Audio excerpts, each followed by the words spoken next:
Hi, I'm Professor Steve Gedeon. I'm still in Italy, but this time I'm coming from Puglia, from a place called Alberobello. And this is a trullo. Stayed at a friend's trullo when I was in Alberobello with my wife. Beautiful city. Also, similar to the Venetian Empire, this exhibits the traits of resiliency and tenacity and perseverance. There used to be a tax on having a roof. So if you owned a house with a roof, they taxed you. So when the tax man came, they would disassemble one of these houses. All of these pieces of stone are laid on top of each other in concentric circles with this cap on the top of it. And when the tax collector was coming, they would disassemble their house and say, oh, we don't have a house, we just have a wall. And then when the tax collectors would go away with resiliency and tenacity and perseverance, they would take the afternoon and they would build their house back again by putting these concentric rings of these rocks. Now, they had a lot of these rocks because the terrain in the Puglia region or the Alberobello region has a lot of these rocks, and you have to remove them in order to have your vineyards or your olive trees. So they had a lot of these rocks and didn't know what to do with them, so they basically had a mobile home that you could disassemble your house and reassemble it again kind of on a moment's notice. So, back in Italy again, my Italian flag. So welcome to tool number 7, Reframing Failure, Anti-Fragility, and Growth Mindset. So by now you've probably gotten frustrated with a lot of things that you might have had to change in your life, and you've had to have what we call a pivot. You might have to have a customer segment pivot, as I showed in the 3DNA video. You might have to change the industry or the domain that you're going after. The thing that you thought your customers needed might be different. You might have to do a zoom in pivot. This is where you think this is your product, but people only care about one aspect of your product, and so that becomes the whole new product. If this was your personal career, maybe you think, well, I'm looking for an employer who wants all of these great aspects of me, but all they really want to know is can you edit videos really well, and do you have great English speaking skills? Well, I thought that they needed me for a bundle of topics, but they really only need one or two things, and so maybe I should get really expert at those things rather than trying to be well diversified, as an example. There's a zoom out pivot where you thought that people would hire you because you have great communication skills, for example, but they actually need more than just great communication skills. You also need to be detail oriented or have video editing skills or be able to use Google Analytics or build websites or whatever. You thought that they would love you for this, but you actually need to be broader than what you thought. There's a variety of other pivots as well too. This all comes out of the lean startup. But this generates frustration that you think you know what the future is going to be like and you're just wrong and you need to change. And this is frustrating.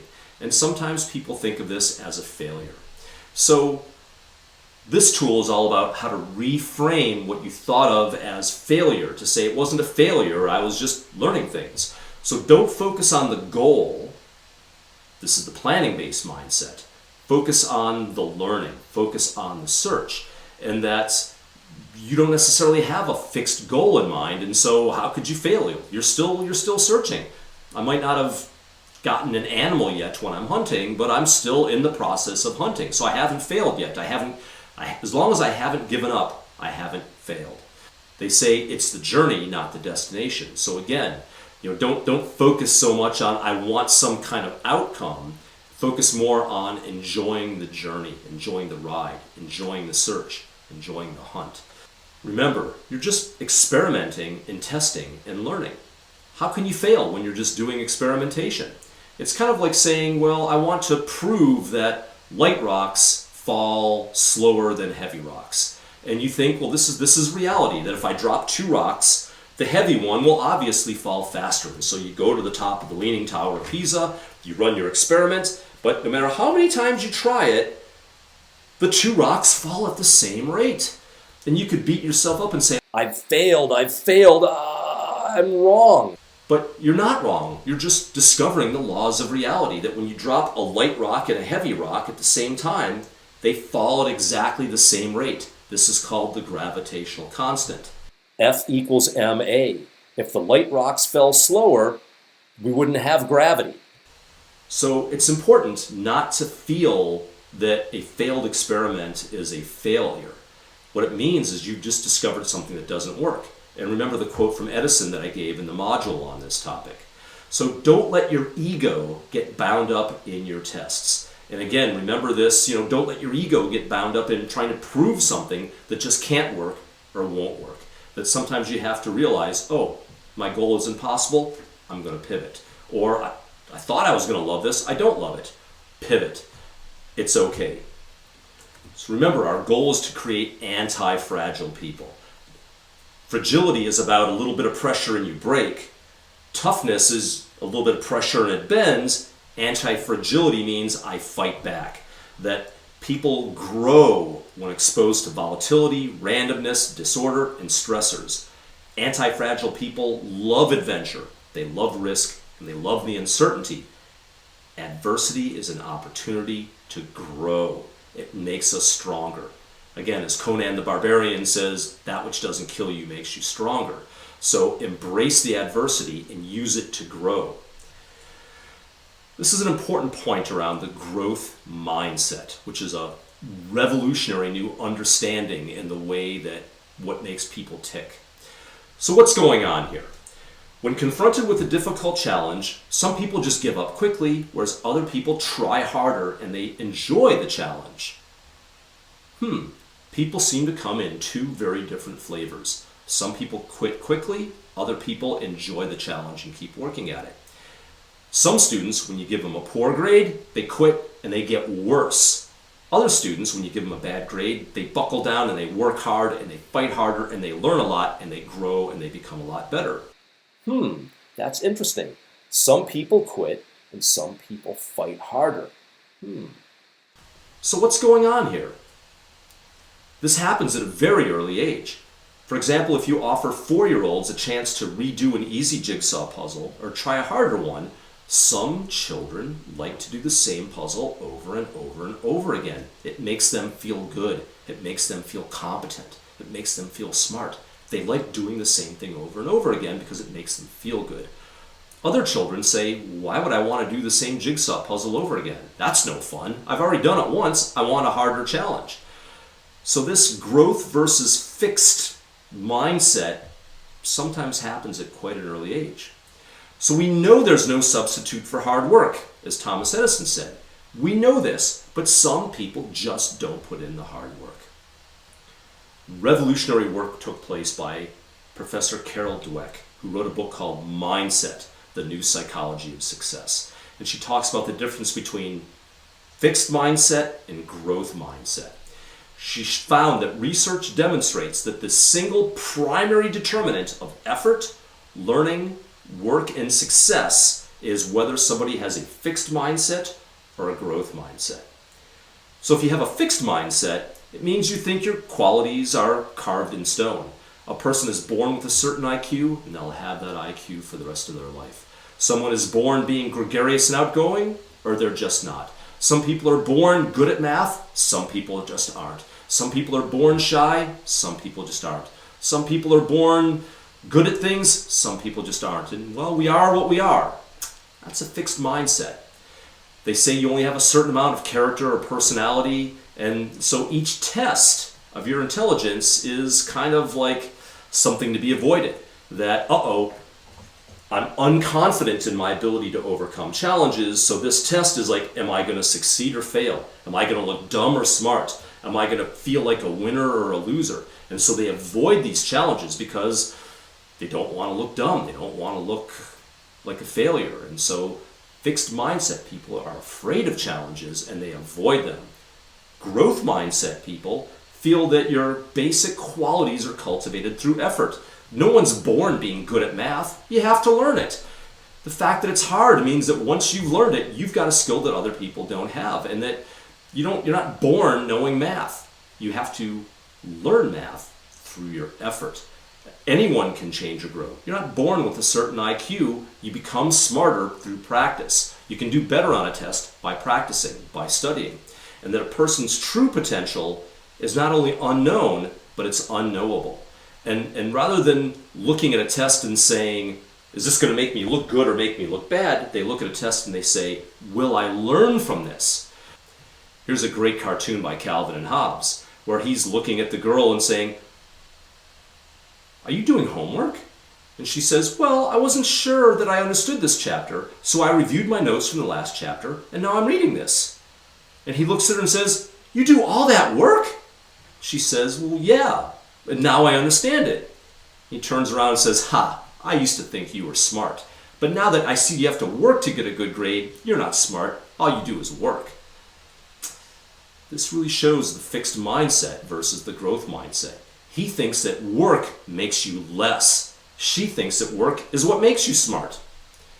And again, research shows that the major factor in whether people achieve expertise is not prior knowledge or fixed ability, but purposeful engagement.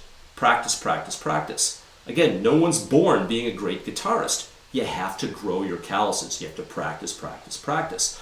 I can teach you scales, but if you don't put the time and the effort into practicing, you're never going to get good at it. And it doesn't matter. No one's born being an amazing guitarist. It all takes effort. It's not always the people who start out the smartest who end up the smartest. Very often it's people who just work harder. Your brains are plastic. We don't have a fixed number of brain cells. We're continually growing new brain cells. We're continually growing new neural connections and new pathways. We're continuously learning new things. Our brains have what's called plasticity. New brain cells grow, connect, and learn. So what? The growth mindset says, if at first you don't succeed, try again. It's anticipated that you won't succeed the first time. That's what makes it fun. That's what makes it challenging. That's what makes us grow and become better human beings. Expressions like Rome wasn't built in a day. It takes time and effort. Nothing ventured, nothing gained. Get out there and put yourself out there and learn and grow and become resilient through failure and learning your grit and tenacity. On the other hand, the fixed mindset would say, if at first you don't succeed, quit. It's only going to make you look bad, because if you keep trying and you keep failing, people are going to think you're not very bright. Their motto is, nothing ventured, nothing lost. Big thing to remember, though, is your brains are plastic. Just because you might currently have a fixed mindset doesn't mean you're stuck with that for the rest of your life. Like all beliefs, you can choose which beliefs you want to have. You're not stuck with what your beliefs are because somebody else stuck that idea in your head at a younger age. You can grow and change. You can choose whether to have a fixed mindset or a growth mindset. There's basically two definitions of ability depending on whether you have a fixed or a growth mindset. If you have a fixed mindset, ability must be proven. Every test results in either success or failure. People think I'm smart, and if I do this test and don't do well, they're going to know I'm not really very smart. Whereas if you have a changeable ability, that means it can be developed by learning. Every challenge helps you grow and helps you learn. If you have a fixed mindset, effort is bad. Effort means you're not as smart and talented as you thought you were, and so you try to avoid it. If you have a growth mindset, effort's good. Effort's what makes you smart. Effort is what gives you barriers to entry. Effort is something to be embraced as a differentiator and a barrier to entry. Remember the rule of 3 that we talked about. It's the very definition of learning. So we find that there tend to be learners versus not learners. We've done experiments with kids with puzzles. Some kids don't like to learn by doing new puzzles. Other kids prefer to learn. We also did this with students at the University of Hong Kong. That they gave them a test to get into the University of Hong Kong. And then they said, would you like to do some remedial education in English? But they also measured whether they had a fixed or a growth mindset with a simple questionnaire. And they found that the students with a fixed mindset never wanted to learn English, regardless of whether their English skills were good or bad. In fact, if their English skills were bad and they had a fixed mindset, they almost never wanted the remedial class to get better at it. Whereas if you had a growth mindset and a weak score, they almost always said, well, yeah, I had a weak score. I need to learn English. This is an English university. I'm going to take English classes so I can grow. They also did experiments with students who raised their hand in class or not. That students with a fixed mindset are afraid of being judged. I don't want to ask a question because everyone will think I'm stupid. Students with the growth mindset said, well, I want to raise my hand because I don't know this. I want to know this. The professor knows this. I want to understand. They're not afraid of whether they look smart or they look bad. They want to learn the subject matter, and they don't care what other people think about them. Interestingly enough, we've also done functional MRIs on people to find out what's going on in their brains while they're making these decisions. We discovered that individuals with a fixed mindset, they were only interested in the right or wrong answer when it reflected on their ability. That if they were told that they were right in what the right answer was, then their brains were active and they wanted to know.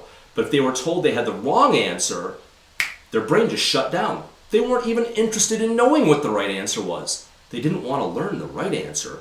Once they learned that they had the wrong answer, that was enough for them. Their brains started to shut down. They weren't firing, and they didn't want to know what the right answer was. The growth mindset people, they didn't really care whether they got the answer right or wrong. They wanted to know what the right answer was, and their brains were firing and active when the right answers were being told because they wanted to learn the right answer.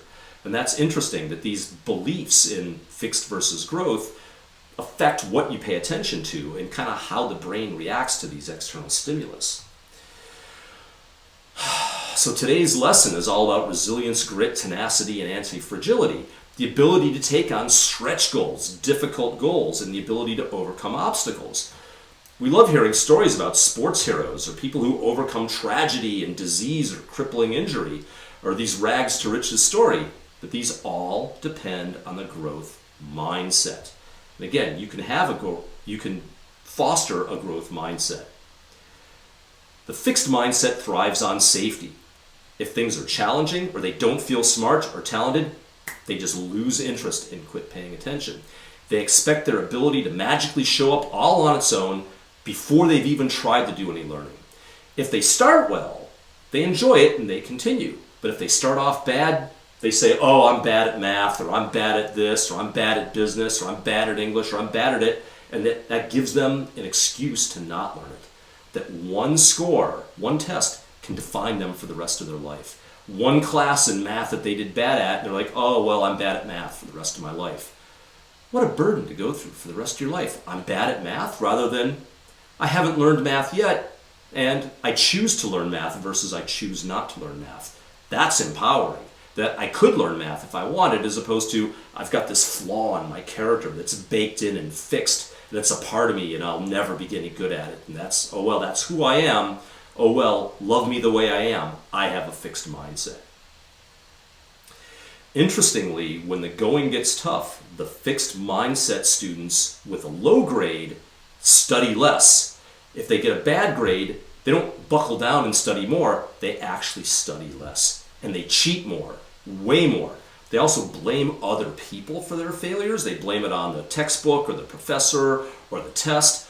Or even worse, they blame it on stereotypes. This is particularly bad for certain gender or racial stereotypes. That if they get a bad score with a fixed mindset, they say things like, oh, well, I'm a girl, girls are bad at math, and they reinforce these negative stereotypes.